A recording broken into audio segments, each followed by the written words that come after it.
guess one of the things I loved about coming out here in the mornings before sunup is there is a tremendous sense of depth. Atmosphere is still in the air, whether it's fog or just moisture or whatever it might be. But there's just a tremendous sense of depth when you get out here. Not just in the distance of what we see, but just in the separation of the cypress trees and things like that you don't get in the middle of the day, especially if it's a bright sunny day. So you miss a lot of those things. So there's just so much you get. Plus, it's just really peaceful out here in the morning. Nobody else wants to get up this early. Who in the world wants to do that? So yeah, not a bad way to start your day right there.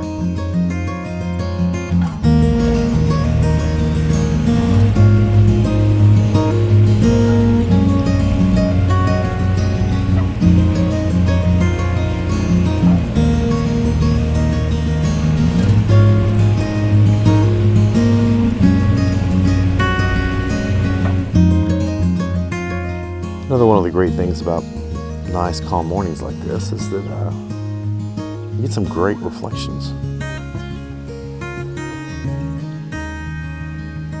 So it's really awesome to be able to not just hear these animals, birds moving around, just enjoy this. This is, like I say, it's not a bad way to start.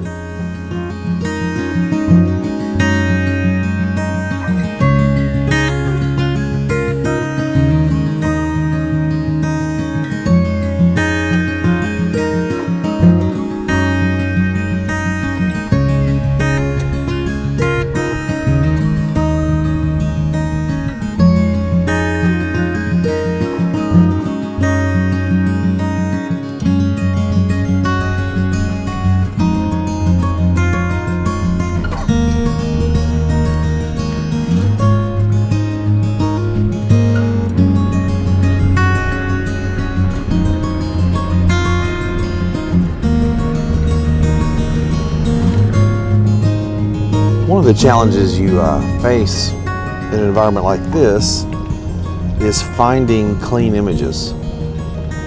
There's so much life in these waters, and there's these huge cypress swamps, and so you've got constant debris from these trees that are falling down, and just Mother Nature kind of takes its course. And sometimes in your images that can be a little busy and a little distracting. So one of the challenges becomes finding clean images. When the water's up like it is now, it makes it quite a bit easier because it keeps things moving and it keeps the water clean at the top and in a lot of places where it normally wouldn't be. But just things to look for. Other things that help a lot is watching, of course, being aware of your backgrounds, but watching where your bright lights are coming from. Of course, we know that the eye tends to go to the brightest spot in the image, so finding compositions where you can isolate sections of this beautiful cypress forest and these reflections without so much including the sky, because unless the sky has got something going on that really captures your attention, it's more of a distraction sometimes. So just to drive around, just to be able to find little spots here and there and capture those. Man, sometimes you don't even know what you have until you get back. So I've always been told if you can get an image or two on a trip, that's a good trip. But sometimes it's good to get a little more.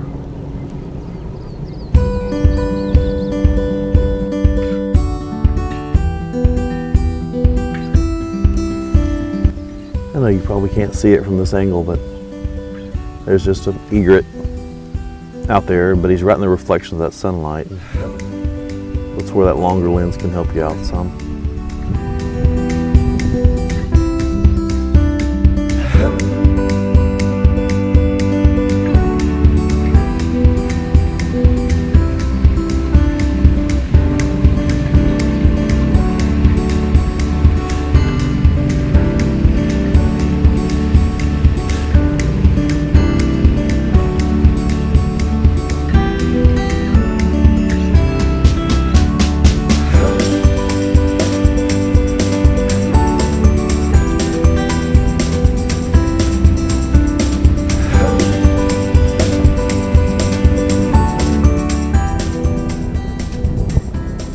I think another thing that you want to keep in mind if you're coming out here to photograph an area like this, whether it's Caddo Lake or any area like this, is lens selection.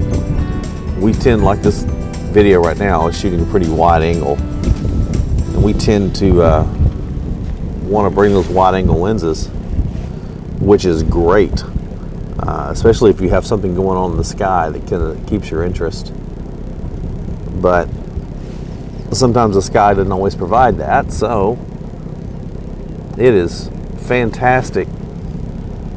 That's pretty right there.